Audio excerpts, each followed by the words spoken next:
Welcome student. Today I am going to teach you the explanation of On His Blindness composed by John Milton. The first stanza. When I consider how my light is spent or how my days in this dark world and wide, and that one talent which is there lodged with me useless, though my soul bent. Serve therewith my Maker and present my true account, lest he returning cheat. Reference. These lines have been taken from the poem On His Blindness composed by John Milton. Context. The poet expresses the deep agony means sorrow, of his heart because he has lost his eyesight in the prime of his life. The journey of life has thus become very difficult for him. Explanation.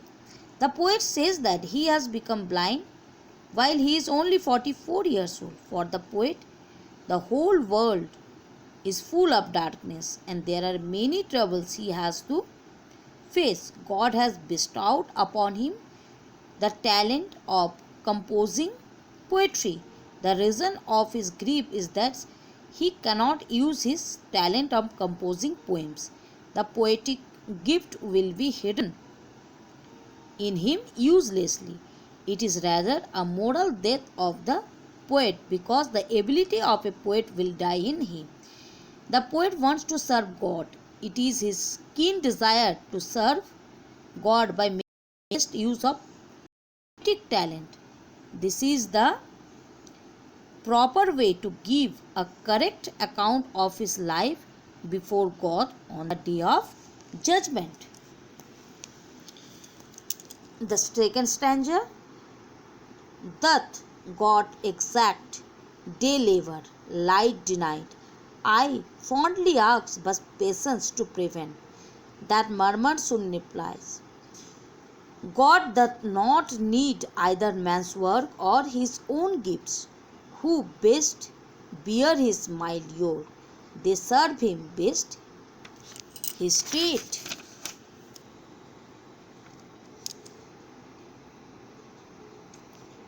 Explanation. Reference. These lines have been taken from the poem On His Blindness composed by John Milton. Context. The poet is blind. He is unable to make use of his poetic talent by composing poems, but he expresses his firm faith in the justice of God. The poet is doubtful about the justice of God because he has been robbed of his eyes.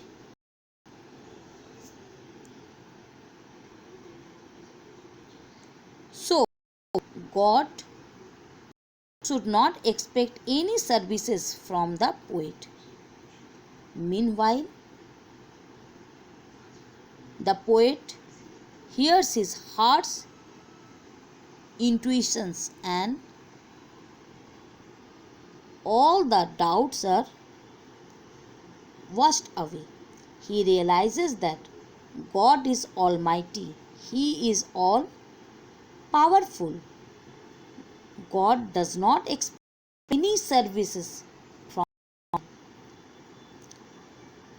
The poet does not want that. He should take his talent of composing poems back from him. This talent has been given to him by God. Now the poet very mildly expresses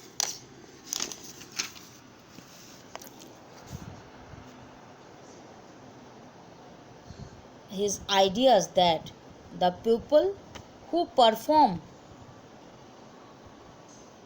their duties or responsibilities will also will.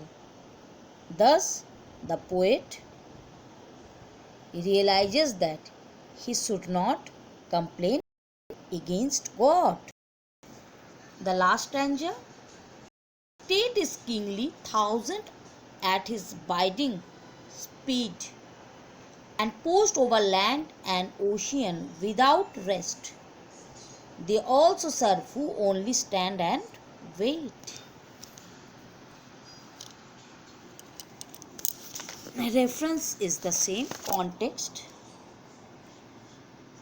the poet has a faith in God. He expresses that belief in this line. Explanation: the poet says that the position of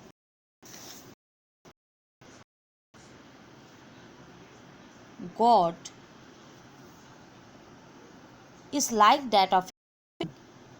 He is the Lord of lords and King of the kings. He is all powerful. No one is mightier than him. There are countless angels who are prepared to carry out his orders. They can travel very fast on the land and the ocean as well. They can even go across the highlands, mountains without taking any rest. The poet says that the people who are dutifully prepared to surrender themselves to the will of God serve him best.